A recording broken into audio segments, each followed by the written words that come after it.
힘을 다한 부활의 사랑으로 죽음의 권세를 정복하시어 중생의 믿음을, 마음을 다한 십자가의 사랑으로 죄의 권리를 소멸하시어 성결의 사랑을, 뜻을 다한 사랑으로 보혜사 성령을 보내주시어 신유의 사명을 주시고 우리의 온전한 구원을 위해 다시 오실 그리스도인 예수께서 받으신 고난과 십자가를 묵상하는 사순절 20번째 날 3월 12일 목요일입니다. 이 시간 보혜사 성령 하나님께서 사도들을 통해 주신 사도신경을 믿음으로 함께 고백하겠습니다. 나는 전능하신 아버지 하나님 천지의 창조주를 믿습니다. 나는 그의 유일하신 아들 우리 주 예수 그리스도를 믿습니다.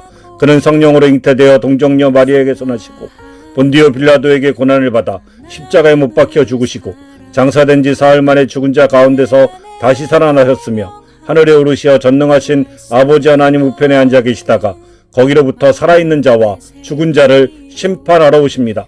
나는 성령을 믿으며 거룩한 공교회와 성도의 교제와 죄를 용서받는 것과 몸의 부활과 영생을 믿습니다. 아멘. 중생 성결 신유의 은혜와 재림의 소망을 주신 예수님의 고난과 십자가를 묵상하는 사순절 20번째 날 함께 묵상할 하나님의 말씀은 구약성경 이사야서 53장 2절과 신약성경 빌립보서 2장 7절 말씀입니다.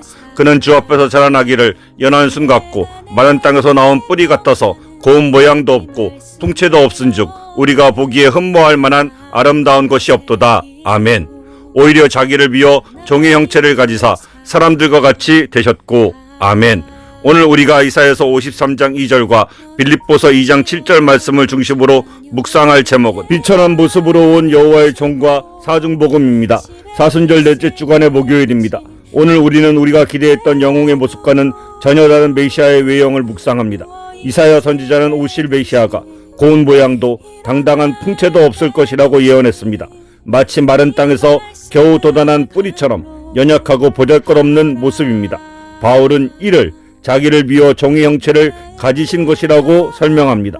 만왕의 왕이 왜 그토록 초라한 모습으로 오셔야 했는지, 그 낮아지심 속에 감추어진 중생, 성결, 신유, 재림의 사중복음의 신비를 함께 나누겠습니다.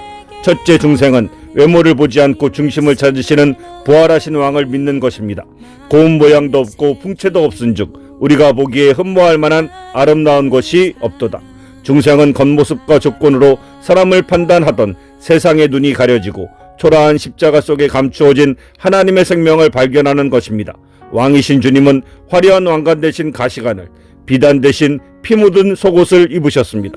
그리스도의 사람으로 거듭난다는 것은 이 볼품없는 모습 속에 담긴 구원의 능력을 믿는 것입니다. 주님이 흠모할 것 없는 모습으로 오셨기에 내면이 죄로 얼룩지고 초라한 우리 역시 주님 앞에 나아가 구원을 얻을 수 있게 되었습니다. 거친 흙 속에 파묻힌 보석을 알아보는 사람만이 진정한 부자가 되듯 초라한 종의 모습으로 오신 예수님을 구주로 고백하는 자만이 하나님의 소유가 됩니다. 세상적인 조건이나 외모로 자신이나 타인을 판단하지 마십시오. 나는 겉모습이 아니라 중심을 보시는 하나님의 자녀다라는 확신으로 내면의 영성을 가꾸십시오. 둘째, 성결은 제사장의 십자가로 거칠애를 버리고 본질에 집중하는 거룩함을 사랑하는 것입니다. 자기를 비워 종의 형체를 가지사 성결은 나를 돋보이게 하려는 위선과 허영의 옷을 벗고 주님처럼 낮아진 종의 성품을 입는 것입니다. 대제사장이신 주님은 사람들에게 잘 보이기 위한 풍채를 구하지 않으셨습니다. 그리스도의 마음을 품은 성결한 성도는 겉모습을 화려하게 꾸미기보다 하나님의 뜻에 합당한 종의 마음을 갖기를 힘씁니다. 세상의 칭찬과 인기를 비워낸 그 빈자리에 하나님의 거룩한 임재가 머물 때 우리는 비로소 참된 성결에 이르게 됩니다. 화려한 포장지보다 그 내용물이 중요하듯 성결은 인생의 포장지를 걷어내고 내면을 하나님의 말씀으로 가득 채우는 것입니다. 사람들의 시선을 의식하여 꾸며낸 모습이 있다면 오늘 주님 앞에 내려놓고 기도하십시오. 주님, 겉모습이 아닌 제 영혼이 주님 보시기에 아름다운 종이 되게 하옵소서. 아멘. 셋째, 신유는 성령을 주신 참된 예언자의 말씀으로 마른 땅의 뿌리처럼 강인한 생명력으로 치유되어지는 화평입니다. 연한 순 같고 마른 땅에 나온 뿌리 같아서 신유는 메마른 땅과 같은 우리의 육체와 영혼에 하늘의 생명력을 공급하시는 하나님의 역사입니다. 예언자이신 주님은 척박한 땅에서 생명을 틔우는 뿌리처럼 오셨습니다. 그리스도의 몸인 우리가 질병으로 인해 마른 땅처럼 황폐해졌을 때 주님은 그 고통의 자리에 함께 계시며 치유의 수분을 공급하십니다. 외형은 연약해 보일지라도 그 안에 죽음을 이기는 생명이 있기에 주님을 의지하는 자는 어떤 질병의 가뭄 속에서도 다시 살아나는 기적을 경험합니다. 사막 한가운데서도 깊게 뿌리내린 식물이 꽃을 피우듯 주님의 신유는 절망적인 상황 속에서도 우리를 다시 일으켜 세우는 생명의 근원입니다. 육체가 약해져 스스로 초라하게 느껴질 때 주님을 바라보며 간절히 기도합시다. 연한 순 같으셨던 주님이 제 인생의 메마른 땅에 생명의 뿌리가 되어 주옵소서. 아멘. 넷째 재림은 비천한 몸을 영광의 형체로 변하게 하실 그리스도의 날을 응시하는 것입니다. 사람과 같이 되셨고 자기를 낮추시고 흠모할 것 없는 모습으로 오셨던 주님은 이제 세상이 감히 쳐다볼 수 없는 영광의 주님으로 다시 오십니다. 그리스도의 신부는 이 땅에서 겪는 비천함과 약함을 부끄러워하지 않습니다.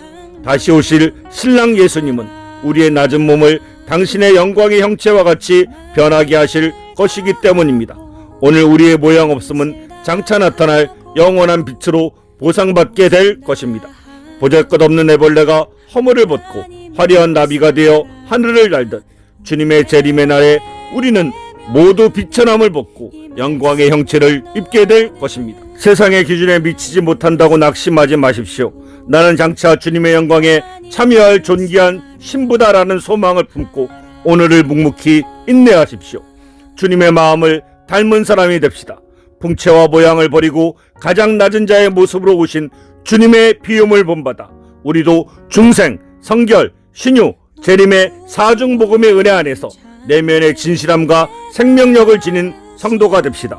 오늘 우리에게 주신 말씀을 묵상하면서 십자가에서 우리를 위한 대속제물로 자신의 살을 우리의 영원한 양식으로, 자신의 피를 우리의 참된 음료로 주신 대제사장이신 예수께서 베푸신 대속의 은혜를 기억하면서 우리가 마음과 뜻과 힘을 다하여 하나님을 사랑하는 마음으로 살아갈 것을 결심하며 오늘의 기도를 이 시간 함께 드리겠습니다. 저를 찾아오시려 화려함을 버리고 연약한 순처럼 오신 주님, 저 또한 세상의 헛된 풍채를 구하지 않고 오직 제 안에 주님의 생명과 사랑만이 가득하게 하옵소서. 아멘. 이 시간 다 같이 중생, 성결, 신유, 재림의 온전한 구속의 은혜를 주신 우리 주 예수 그리스도께서 가르쳐 주신 주기도문을 믿음으로 함께 드리겠습니다. 하늘에 계신 우리 아버지, 아버지의 이름을 거룩하게 하시며 아버지의 나라가 오게 하시며 아버지의 뜻이 하늘에서와 같이 땅에서도 이루어지게 하소서. 오늘 우리에게 일용할 양식을 주시고 우리가 우리에게 잘못한 사람을 용서하여 준 것 같이 우리 죄를 용서하여 주시고 우리를 시험에 빠지지 않게 하시고 악에서 구하소서.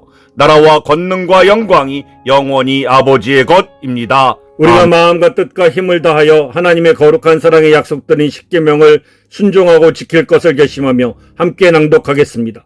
하나님이 이 모든 말씀으로 말씀하여 이르시되 나는 너를 애굽 땅 종되었던 집에서 인도하여 낸 내 하나님 여호와니라. 제1은 너는 나 외에는 다른 신들을 내게 두지 말라. 제2는 너를 위하여 새긴 우상을 만들지 말고 그것들에게 절하지 말고 그것들을 섬기지 말라. 제3은 너는 내 하나님 여호와의 이름을 망령되게 부르지 말라. 제4는 안식일을 기억하여 거룩히 지키라. 제5는 내 부모를 공경하라. 제6은 살인하지 말라. 제7은 간음하지 말라. 제8은 도둑질하지 말라. 제9는 내 이웃에 대하여 거짓 증거하지 말라. 제10은 내 이웃의 집을 탐내지 말라. 아멘.